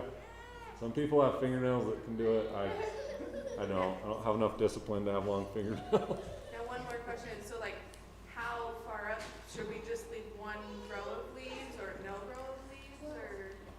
Cause like, I know how to trim it when it's actively growing, but I guess I haven't thought about. In the greenhouse, just one or two. They'll start growing too fast if you don't So trim does them. one or two bottom leaves? No, no bottom leaves. Oh, Start so it. leave only one or two. No, from the bottom of the stem. So like, so right here is where it's starting to fork. This one's cut off, this one's cut off, this one's cut off, and then down to the ground. And so no leaves except at the very tip top. Okay. And then probably what it's going to be doing right here is going to be, the tomatoes will start growing about right here. On this thing, this is probably a tomato blossom starting right there.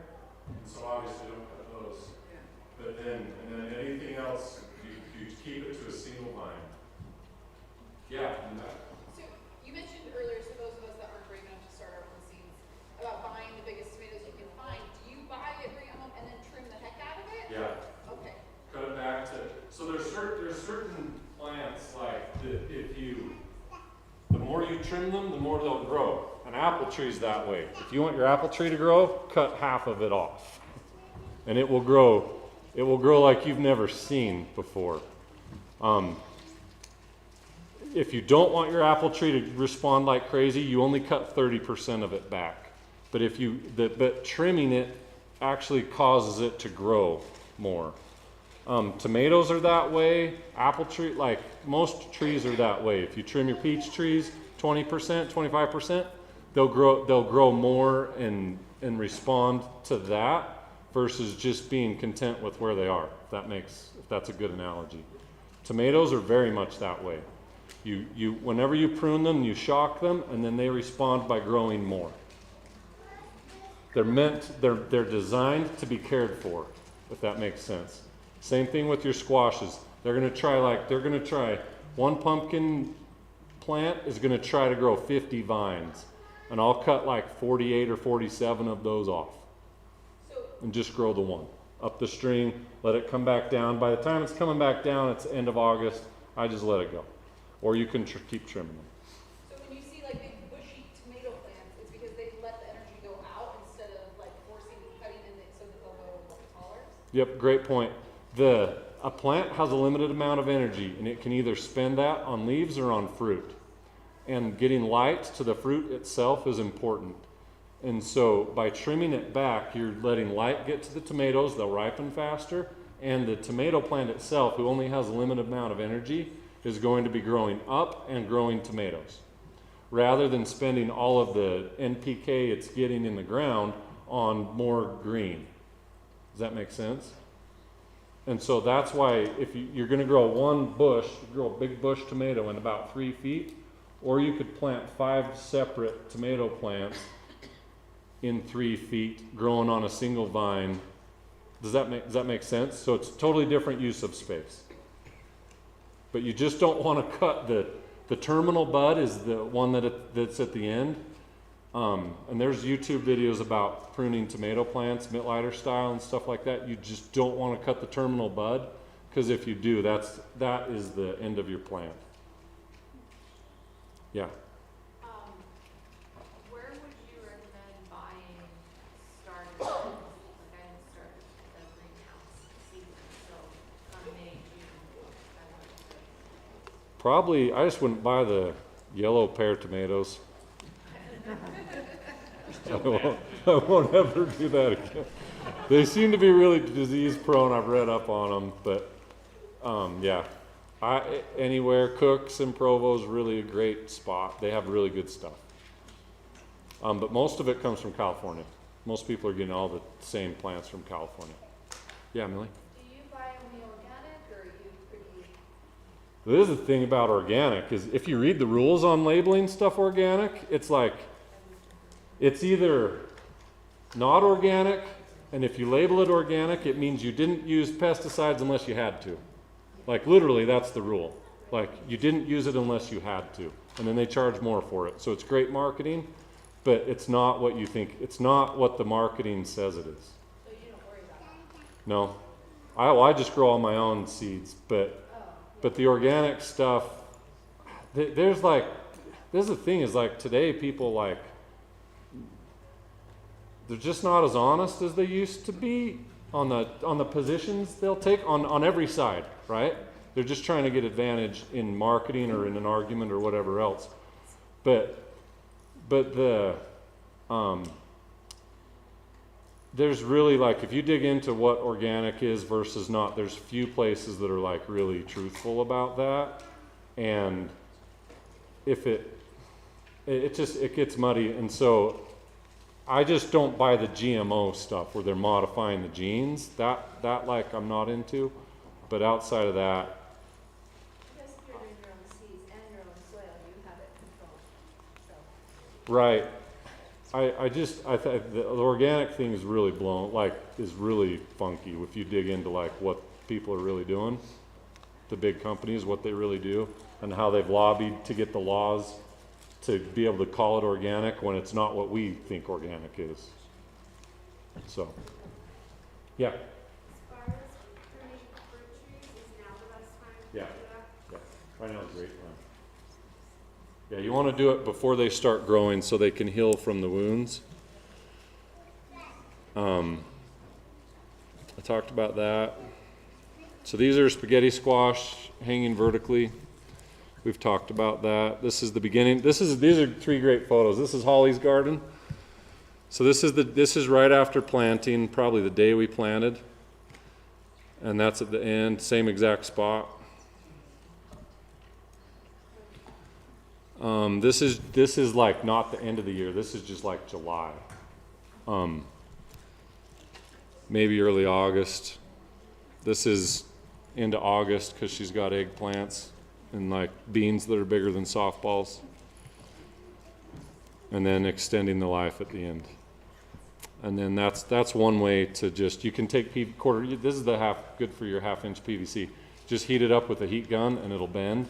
And then you can make these little things to go over the rows that are tall enough that peppers and things like that will still be fine. But 1/2-inch PVC is perfect for that. This is David Gilmore, LDS prepper. That was an August harvest of his. He did all this in a greenhouse with 4 rows. Was all he had. And that's my garden box. That's the end of all of this, I'm pretty sure. This is Jim's greenhouse.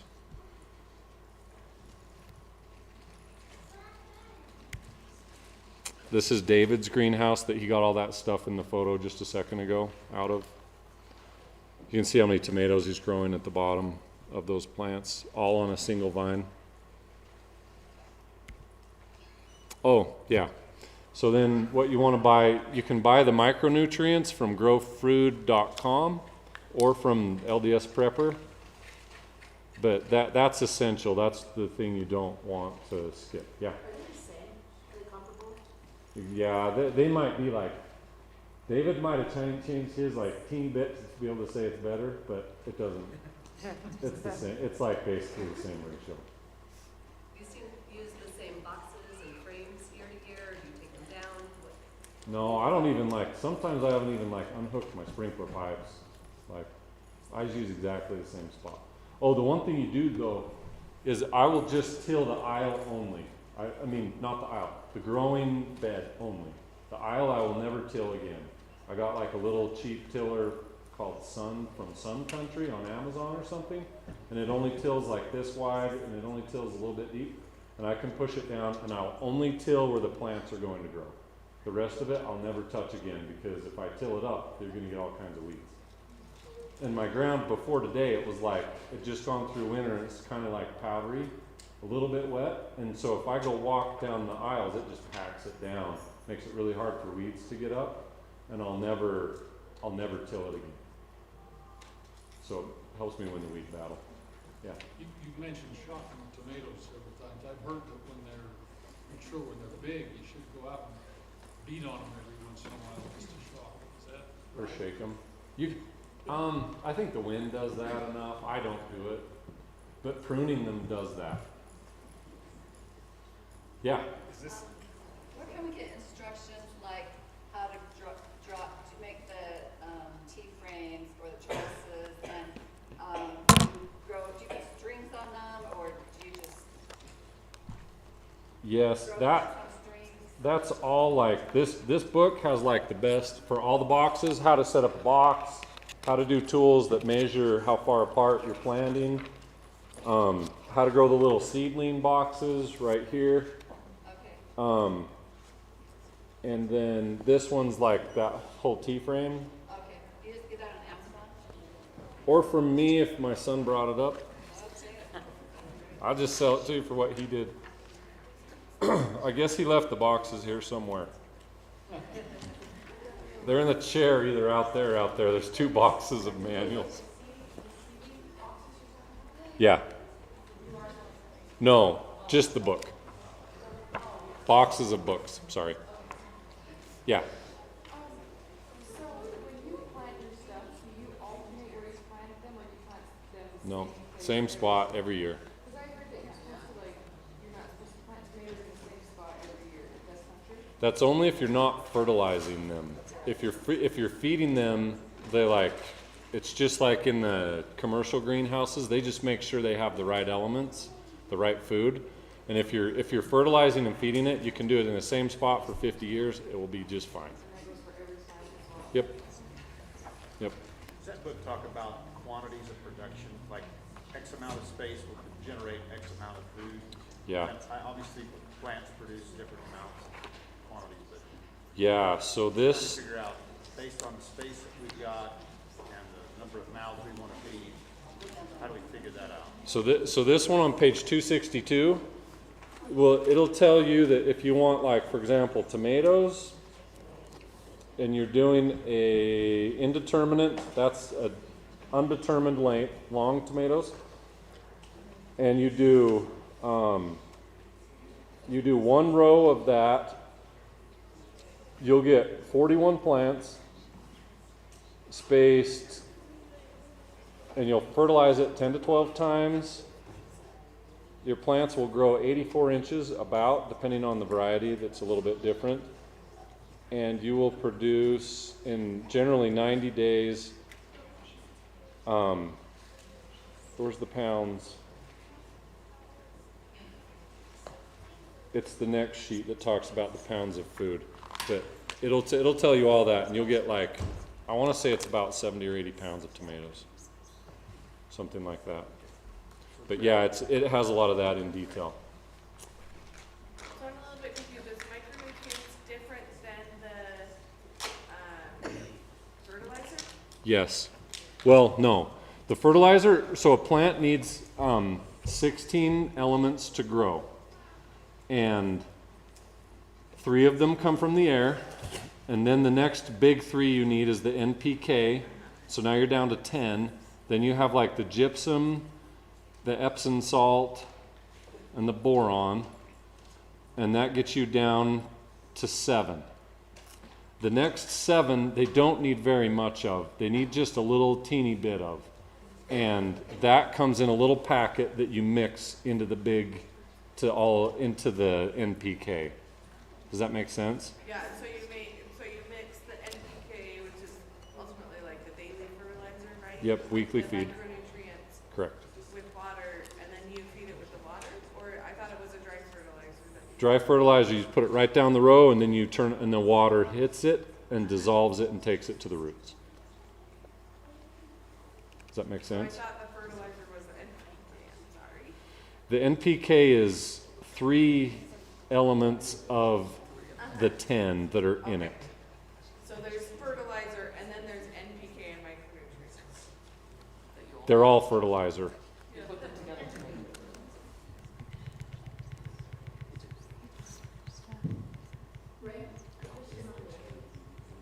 Here, give me just 1 second. So you're adding it.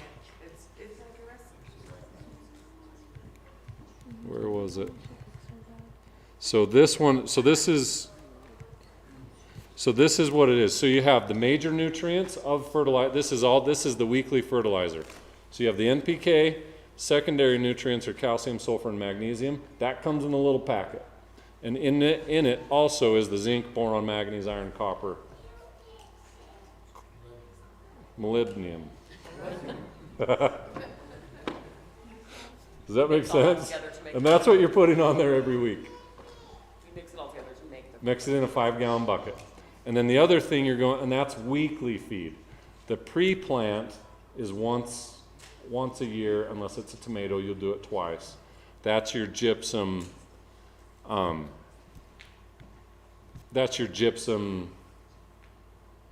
and the Epsom salt and the borax. Is all this in the book? Yes, in really good detail. Yeah, Richard? Hey, we have a cherry tree, but we don't eat the cherries because they have worms. Do you have a recommendation for? Yeah, I could call somebody to spray it. I don't know. I'm wanting to learn more about that, but you got to do something nowadays. It's different than it used to be. Honestly, yeah. We have the same problem, and you can go to Lowe's, or I go to Lowe's. I don't work in Tinker though. Go to the hardware store or whatever, and there's a spray, and I just spray the tree once it has the green cherries, like once every week or once every other week or something like that. But you have to be really vigilant. Which last year I only sprayed it once. And spray the ground. And spray the ground. The bugs that are living in the ground right now that will be in your fruit for your apples and everything else, spray the ground around them. That's where they're living right now. Because like the bugs from last year fell to the ground and they're bent over the ground. Yeah. It's a Please. lot easier to just not look at the cherries. It is a lot easier. That's great. If you wanted to do like some potted flowers to like as a natural deterrent for selling the bugs, can you apply like this fertilizer for that? Yep, they'll grow better than they would anywhere. Hmm. Yeah, you can totally do that. Yeah. Can we email you or something for this slideshow? Yes, and I'll post it on my Facebook profile if you want, so you can see it that way too. Ryan Davis, and there's a couple of Facebook, I think I put that in here, there's a couple of Facebook pages that would be good to join. There's about all of those, 22, let me divide it out. Is it just your personal Facebook? Yeah, my profile picture looks like it's me and my wife in the picture, Ryan Davis. And then there's a Utah Mittleider group and then a Mittleider gardening group. They're generally pretty good, but it's a free-for-all, right? Anybody can throw in any ideas or whatever. There's a guy named Heath Gilbert that answers most questions. He's a retired vet, I think he lives in Missouri. He's really good for answers, and I think he's one of the moderators. Heath Gilbert, really good guy. And Jim Kennard says a lot on there as well, and then there's a few others that you can tell that they'll usually comment, the Mittleider system says this, and you can trust that, but there's always other people trying to bring in new ideas that have never taken the class and don't understand like the full reason why the Mittleider is the way it is. And there's things you can do. You don't have to do it exactly this way. As I've looked at a bunch of different methods, this by far grows the most food and uses the best space. So it uses space the best. So you just spray, I noticed in the book it has different amounts that each one of the plants need. do you just run the can up and down usually, no Yeah. matter what the plants are? Yeah, 1 can per row per week. You don't have to say 5 ounces for this plant. No. No, you just evenly the whole entire row. And the reason, like I told you at the first, like Holly's garden, it looked better than my garden. It's the honest truth. She like every Saturday at 7 a.m. she fertilized, and I'd be out of town or whatever, and so I'd get it like Wednesday. And so if you do it like weekly, that way you'll get better results. That's what I've learned from helping people, and they do it exact, and I don't, just because I travel for work. Sometimes like I won't be in there for a week and a half sometimes, and then I'll go in and I'll skip a week of the fertilizer, and you can tell, like, it affects it. Yeah. How much is your book and how can we pay you for that? Okay, so I just bought them cost me $700 for 44 of them. Yeah, so $16, that's what I was thinking. So that's what, I think they're 20s online or something, but I'm at 16. What's your I don't even know. Ryan Davis with me and a fish. Picture. Yeah. So as far as watering goes, so you Or did you, Julia? fertilize every plant the exact same. Do you water exactly the Yes. same regardless of what type of plant it is? That's the beauty of the system, man, is like, you can tell, like, there's stuff I don't know, but I just follow the system and it works. And it's just I do 1 minute of water per row until in July, like I look at the ground, it's cracking up. I can tell it's drying out. So I turn on another one. And then it's just 1 can of just a 16-ounce can of beans. I fill it up and get it to the end. And if I run out the last 3 feet, I'll put a little extra. So, but generally, like it's all you need. And the other thing I'd say is this is year 1. This is an investment. It's going to take a lot of time not a lot of time, but it takes time to drill out the pipes, set up the watering system. But once it is, like this year for me, like all I've got to do is till my rows, and there's a few weeds growing in the rows because it's still like a pretty healthy place to grow stuff from all the fertilizer. And so I have to pull some weeds out, but I'll till the row and I'll plant. And so I'll have like maybe an hour of prep, something like that, because it's all set up. But the first year, I mean, I was in it 15, 20 hours to get it set up that way. Yeah. Can you pull up your Venmo so we can see you, because there's more than There's lots of me out there. There is another guy at BYU at the same time with his name Ryan Davis. Ryan, Yeah. your Venmo is Ryan-Davis-546. There, I know how to do it. So I go Venmo, and I feel bad doing this. I usually try to go into the hall.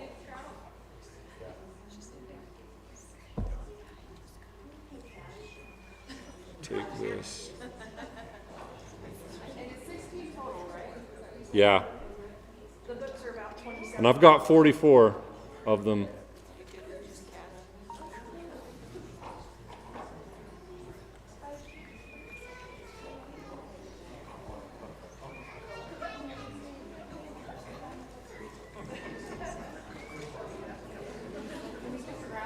Yeah.